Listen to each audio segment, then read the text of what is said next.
Akala kasi namin sa'yo yun eh. Kaya pinagpustahan namin dalawa. Oo nga, pasensya ka na, Kylie, ah. Pinagpupustahan niyo pa talaga yung palda ko. Teka lang. Pansin ko, bakit parang ang hilig mo mag-swimming? Init na init kasi ako eh. Di kasi diba, ang galing mo kasi pag lumalangoy kang gano'n, no? Diba, parang dolphin yun, parang dolphin. Ang cute. Dolphin eh, oh. Ganyan, no? Doktor!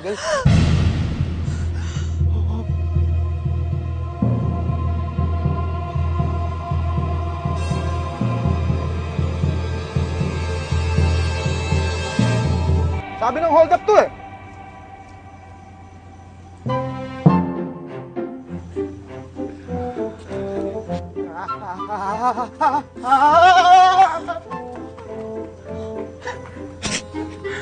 Bubok. Okay na, nanay hold upper. Grabe, Kelly. Ang lago naman yan. Medyo gubat. Eh di kayo na. Pasensya naman. Eh, wala na kasi akong time mag-ahit sa sobrang dami ng kailangan gawin sa bahay. Eh, bagong lipat nga kasi kami. Ano pala yun? Kaya pala ginto yun lang. Oo. Ito kasi pag... Oh, ngayong alam niyo na. Turn off na siguro kayo sa akin, no? Ha? Hindi. Ang cool nga eh, di ba? Oo, ang cool nga eh. Ano yung balbas? Ay, cool. Talaga? Natakot ng hold upper, di ba? Galing.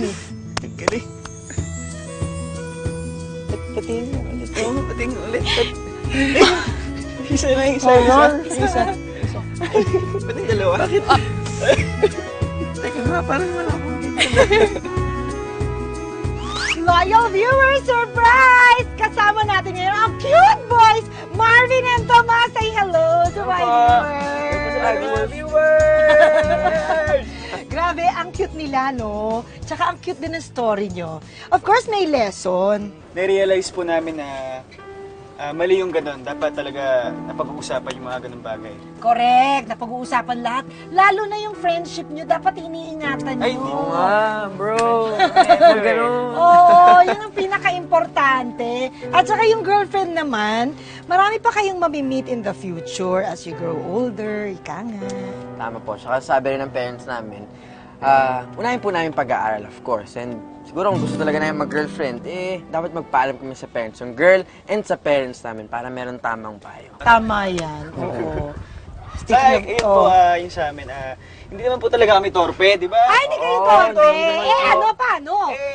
Minsan kasi naisip namin, parang mas gusto namin yung babaeng mas mature sa amin. Ay, oo naman. Bongga. Bongga naman. Bongga naman talaga. Manamis divine. Akabanyaw yun. Divine, ano nangyayari sa'yo? Sinasapian ka ba? Nag-aaral ako ng Belgium, te. Ay, naku, nakakaloka ka talaga. O, ayaw mo pang sumuko. Di ba may girlfriend na nga? Di ba? Sige na, te, kakalimutan ko na. Ay, salamat. Kasi parang meron na akong bagong... Hi, boys! Hi, narinig ko gusto niyo daw ng matured woman. Thank you. Hi, I'm Divine. Divine. Hi, boys! Ay, si Kelly! Hi, Kelly! Andiyan ka pala? Ay, ang ganda niya. Kaloka! Bakit naman hindi mo mataas yung kilikili? Kaloka! Huwag ka nang kaloka.